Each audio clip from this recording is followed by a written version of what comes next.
this movement is not about Iran, it's not about the UK, it's about the world. Do you stand on the side of censorship, or do you stand on the side of free speech? Yeah? And that is the core tenet of it. Younes, so today you spoke for the United Kingdom. What your speech was about? So basically, it's all about the alliance of, this whole rally is about uniting the whole world. It's not just about unite the kingdom, because we have the same enemies. You know, people try to call Tommy Robinson a racist, which is not true, because I'm Iranian, and he's got millions of Iranian fans. The problem is, in the West now, we have a unholy marriage of Marxism and Islamism. And people like Keir Starmer support it. They ban speakers from attending this rally because they see them as a threat. That is tyranny, that is dictatorship.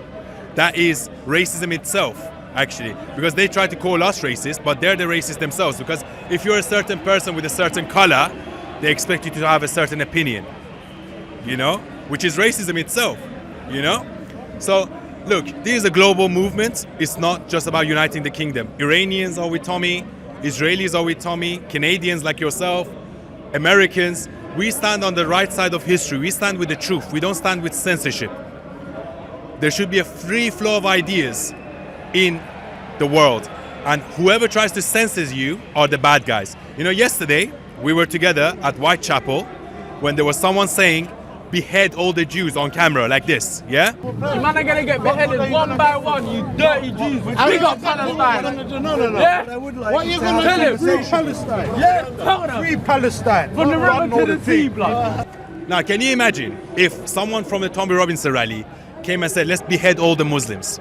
That person would be arrested straight away and put in prison. People are put in jail for a Facebook post. Yeah? So why are the Islamists walking around in London saying behead all the Jews on camera and nothing happens to them? Why is that? We should explain what we're talking about. There's more than 12,000 people have been arrested in the UK in the past year for social media posts.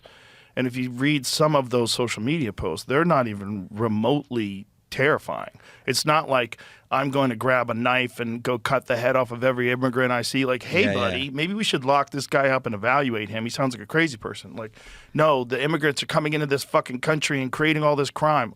Knock on the door, you're going to jail. I worry that... Think about it for a second. Why is that? Why do you think Keir Starmer is allowing this? Because either he's extremely misguided and brainwashed, or maybe he is compromised. And on free speech, that has long lived in this country, free speech. It's one of the founding values of the United Kingdom, and we protect it jealously. As soon as I said a line about Keir Starmer, so it's true. Look, we want the best for everyone. We want the world to be prosperous. We want the world to be free. But then there are certain ideologies that stop you from having that. And one of them is Islamism, another one is Marxism or wokeism, and another one is censorship. You need freedom of speech in society in order for it to thrive. We do have, of course, a special relationship with our friends in the UK and also with some of our European allies, but we also know that there have been infringements on free speech. We've had free speech for a very, very long time in the United Kingdom, and it will last for a very, very long time in relation to free speech in the UK. I'm very proud of our history there. You talk about censorship. Keir Starmer literally revoked visas of people to attend this rally. And you'll see it again on Saturday at a march designed to confront and intimidate this diversity and this diverse country. That is why this Labour government will block far-right agitators from travelling to Britain for that event.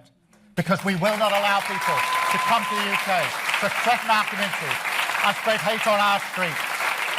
England is supposed to be all for free speech. Actually, free speech is almost from here. So what do you think of this? Like Keir Starmer using his power to suppress, to censor, and to ban people? It's dictatorship.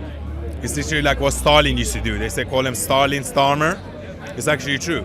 So you are scared of people to come and speak. You're scared of the flow of the information. They have facial recognition here to facially recognize people that attend this rally. Why is that? Yet you don't have it for the pro-Palestinians. Oh, I know why, because pro-Palestinians always cover their faces. You know? We don't cover our faces here. We don't need to cover our faces. Actually, Tommy asked everybody Yeah, exactly. to not Exactly. So look, this is look. Great Britain was one of the greatest empires in the world. Now it's not. It's going downhill in the world ladder in terms of power. No one takes us seriously, and it's because of leaders like Keir Starmer. You're Iranian. What do you think now of what is happening in Iran? I mean, it's very sad with what is happening in Iran. I want the Islamic Republic of Iran gone. Yet Keir Starmer doesn't prescribe them as a terrorist organization. IRGC is not prescribed as a terrorist organization.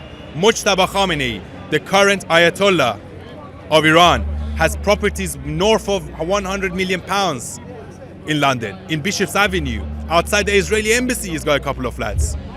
He's not seizing these assets. Why is he not seizing the assets of the Ayatollah of Iran? Why is that? Either they're extremely incompetent or they have been infiltrated. Do you think Donald Trump should go and crack down harder on the regime? Yes, 100%. I want them to finish the job, and as a matter of fact, I think they will finish the job very soon. Do you think? Yes, I do. Do you think they underestimated how the Islamic Republic of Iran is powerful? No, they're not powerful at all. Their whole military is decimated. They had like a lot of rockets, and they had Yeah, but like they're decimated. They're Yeah. completely decimated.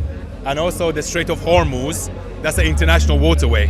So, first of all, they said they put mines in the water, and then they were letting ships through. So if you put mines in the water, how can you let ships through? You either didn't put mines in the water, or you know where the mines are, because they lied about saying, oh, we don't know where the mines are now. So I didn't know where the mines are, or you didn't put any mines. The thing is, look, I was born in Iran under the Islamic Republic.